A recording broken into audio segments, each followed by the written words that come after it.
श्रीमद्रामायणे वाल्मीकीये आदिकाव्ये अरण्यकाण्डे 150 सर्गः।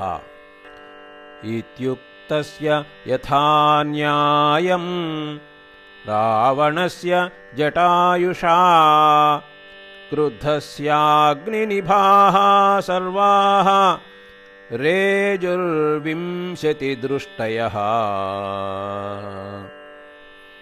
संरक्तनयनः कोपात् तप्तकाञ्चनकुण्डलः राक्षसेन्द्रोऽभिदुद्राव पतगेन्द्रममर्षणः।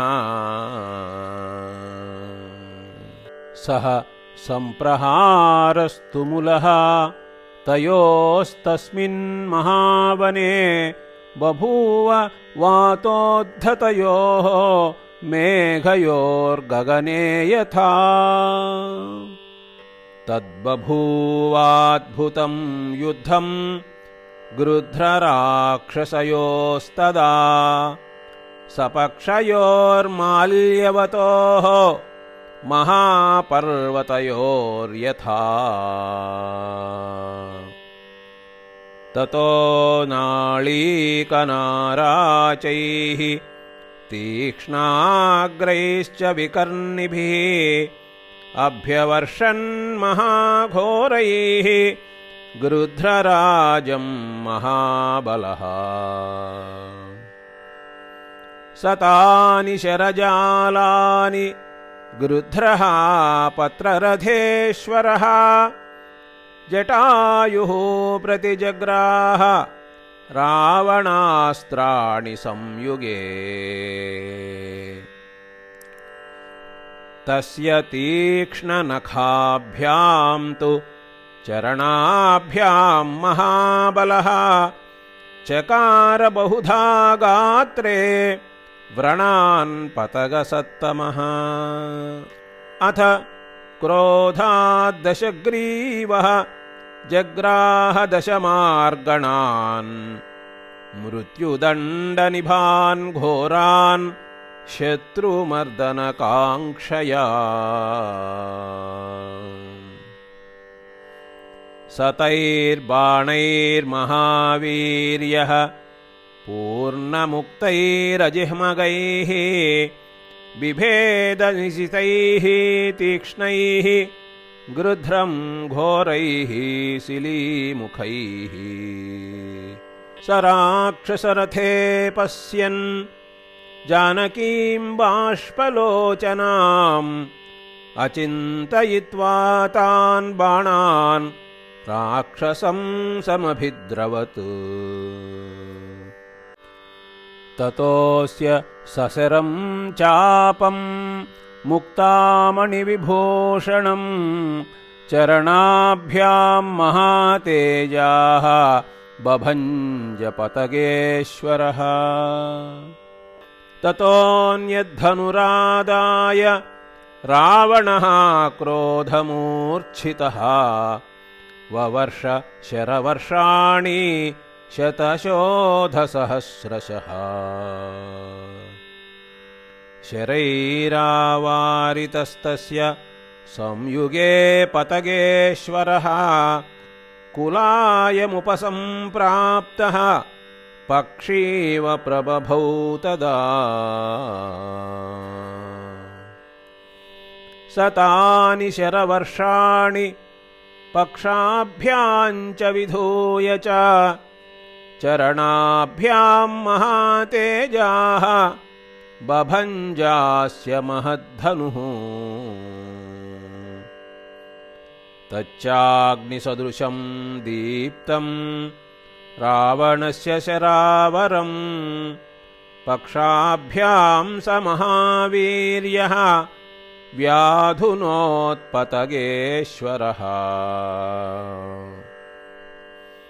काञ्चनोरच्छदान् दिव्यान् पिशाचवदनान् खरान् तांश्चास्य जवसम्पन्नान् जघान समरे बली। वरं त्रिवेणुसम्पन्नं कामगं पावकार्चिषं मणिहेमविचित्राङ्गं बभञ्ज च महारथम् पूर्णचन्द्रप्रतीकाशं छत्रं च व्यजनैः सह पातयामास वेगेन ग्राहिभिराक्षसैः सह सारथेश्चास्य वेगेन तुण्डेनैव महच्छिरः पुनर्व्यपाहरत् श्रीमान् पक्षिराजो महाबलः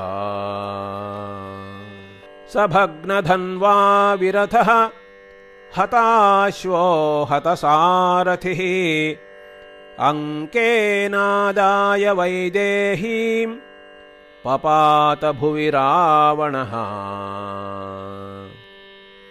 दृष्ट्वा निपतितं भूमौ रावणं भग्नवाहनं साधु साध्विति भूतानि गृध्रराजमपूजयन्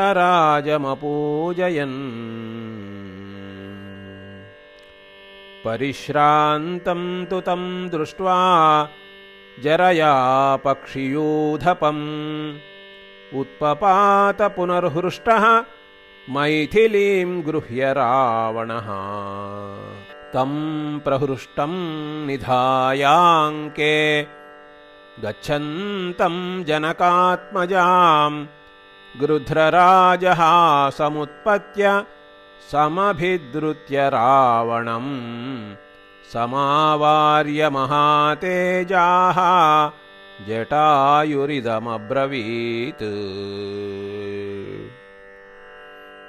वज्रसंस्पर्शबाणस्य भार्यां रामस्य रावणा अल्पबुद्धेहरस्येनां वधाय खलु रक्षसाम् समित्रबन्धुः सामात्यः सबलः सपरिच्छदः विषपानं पिबस्येतत् पिपासित इवोदकम्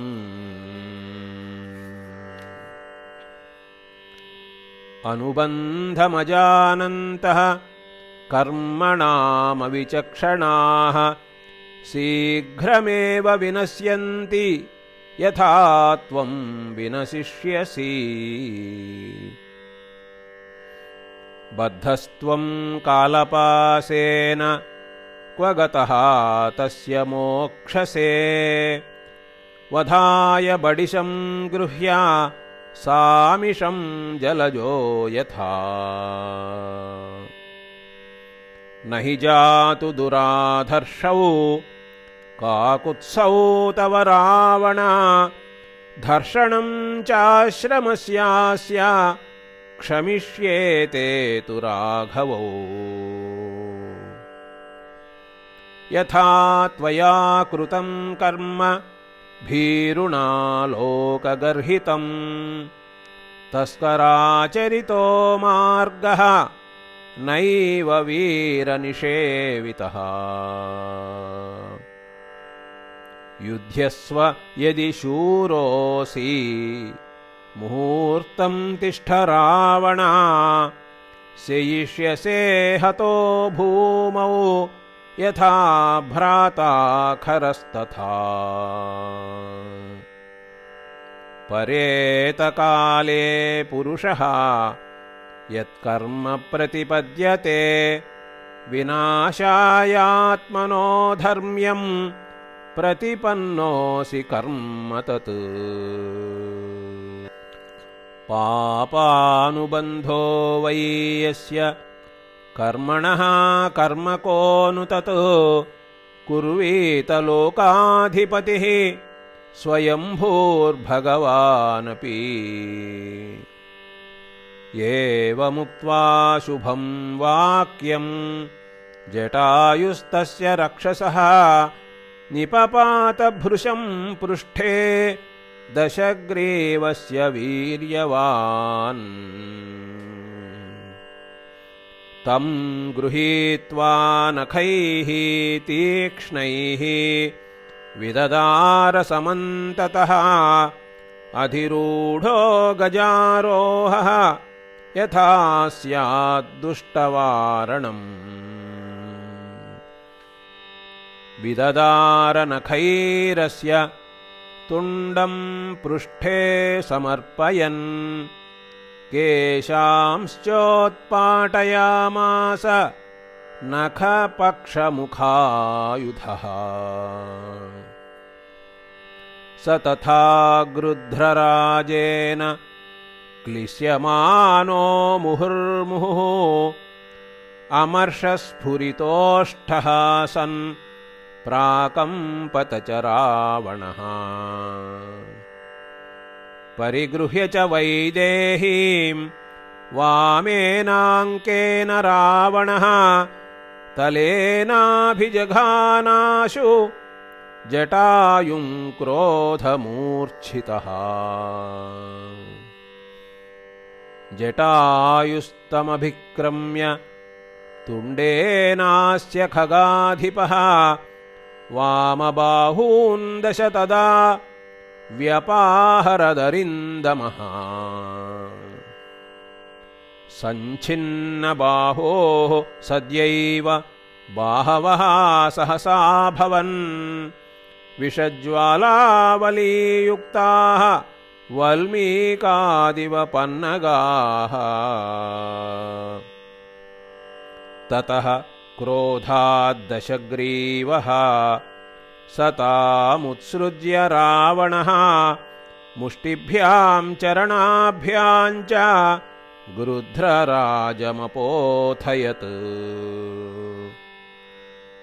ततो मुहूर्तं सङ्ग्रामः बभूवातुलवीर्ययोः राक्षसानां च मुख्यस्य पक्षिणां प्रवरस्य च तस्य व्यायच्छमानस्य रामस्यार्थे स रावणः पक्षौ पार्श्वौ च पादौ च खड्गमुद्धृत्य सोच्छिनत्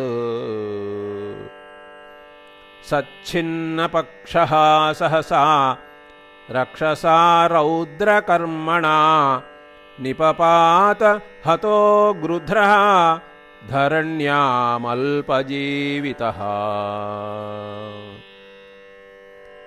तं दृष्ट्वा पतितं भूमौ क्षतजार्द्रं जटायुषम् अभ्यधावत वैदेही स्वबन्धुमिव दुःखिता